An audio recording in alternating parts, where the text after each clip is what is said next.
ውድድሩን ትቼ አበሻ በረርን በቃ ውድድሩን ትቼ በረርኩ ወደ መካ መዲና ለ10 ቀን መካ መዲና ሄጄ የአላህ ቤት ዘግሬ ነፍሴ ላድሳት ነው። የነብዩ መሐመድ ሰለላሁ ዐለይሂ ወሰለም ቀብር ዘግሬ መዲና ሄጄ ነፍሴ ላድሳት ነው። በቃ እናንተም ኑ ሂዱ እያላችሁ ነው። ጅዳ ትራቨል ከናሴ 20 እስከ ናሴ 30 ቤተሰብ አንድ ላይ ጓደኛሞች ወላጆች የአላህ ቤት ሄዳችሁ ዘግሩ። ልጆቻችሁን ይዛችሁ ሄዳችሁ የአላህ ቤት ትልቁ ቦታ ለልጆች ለወላጆች ትልቁ ቦታ ትልቁ ማስደሰቻ ቦታ መካ መዲና ነው ማለት ነው። መካ ሄዳችሁ አንድ ሰላት 100,000 ሐሰናት ነው ያለው። 100,000 ሐሰናት አስባችሁታል? እኔ ደግሞ አሁን ይሄ ውድድር ምን ያደርግልኛል? ላሄራይ ነው ካላ ስገናኝ ላለው ህይወት ልጨነቅ እንጂ ሌላው ትርፍ ነው።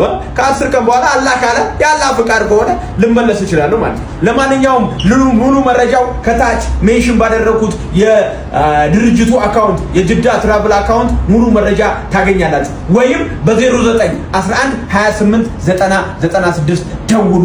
ዋትስአፕም ላይ ያለን አውሩን እያላችሁ ነው። ሌትስ ጎ አላሁ አክበር። አላህ ምን ይሳናል? ልሂድ በቃ ሌትስ ጎ አበሻ ፋይናሊ ቲሸርት ልናዘጋጅ ነው ማለት ነው። ዲዛይናችን ይሄና ሌላም አለ። ነገ ጠብቁን። ግን ከቲሸርቱ የሚገኘው ገቢ ኦልሬዲ ግማሹ ለመቅዶኒያና ለባቡል ሀይር ነው የምንሰጠው። ዋጋው ነገ እነግራችኋለን። ሙሉ ዲዛይኑ ያለቀበት ነገ እናዘጋጃለን። በኳሊቲ ነው። በኳሊቲ ቲሸርት ማለት የኔ ደጋፊዎች እንግዲህ ይሄን ለብሳችሁ ያው በቀሉ ምናምን የሚለው ይጻፍለታል። እንግዲህ ነገ እንዘጋጅ እያልኩ ነው። አበሻ በቀሉ ካምቱ ዱባይ በቀሉ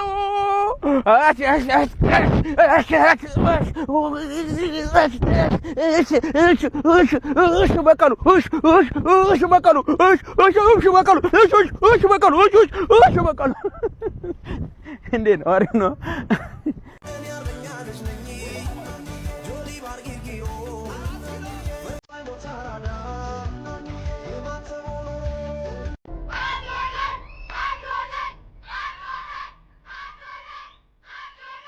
እንኳን እንደው ካናዳ ሆኜ አላለፈልኝ እንኳን እዛ አልፎልኝ መጥቼ ወይ ዲያስፖራ ስለሆንኩ እኮ ነው አንተ በዶላር ስለሰራው እኮ ነው እንኳን አልተባልኩኝ። ማስታውሳለሁ ከካናዳ ወደ ኢትዮጵያ ስገባ ከእህቴ ጋር ነው የቆየሁት። መሬቷ ላይ እየተኛው ነበረ። ግን በ3-4 ወር ውስጥ አዶናይን የበለጠ አውቄ ኮንፊደንሴን መልሼ በኃይል በጥንካሬ ነው የተነሳሁት። እውነቴን ነው የምላችሁ። ህይወቴም እዚሁ ነው የቀየርኩት ኢትዮጵያ። ቢካዝ ካናዳ አሜሪካ ብቻ ህይወት መቀየር ቢችል ኖሮ እኔ ካናዳ ተቀየረ እዚህ መጥቼ ሙድ መያዝ እችል ነበር። እኛ ችግራችን ኢትዮጵያ ውስጥ ያለነው ሰዎች ካናዳ ላይ ሆኖ የሚሰሩትን ዶላር በብር የሚከፍሉት ነው የሚመስለን። በብር ካልኩሌት እያደረግን ወይኔ ወዳጄ እኮ እንደዚህ ደረጃ ደርሷል መኪና ግዛልኝ እንትን ግዛልኝ ያ ሰውዬ ችግር ላይ ነው። እና በጣም እውነቴን ነው የምላችሁ የዲያስፖራ ላይፍ አንዳንዴ ሜሲ ኦኬ ልንገራችሁ። ስለዚህ ሀገራችሁ ውስጥ ደግሞ በጣም ብዙ ሶልቭ መደረግ የሚችል ፕሮብሌም አለ። ግን ችግር ያለባት ሀገር መጠላት የለባትም። ለምን እሷ ሀገር ሀብታም ልታደርግ ትችላለች በቶሎ። ፕሮብሌም ሶልቨር ሁኑ።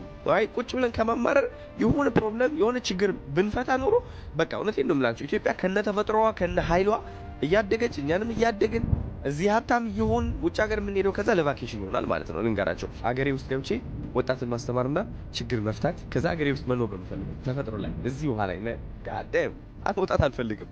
ቻው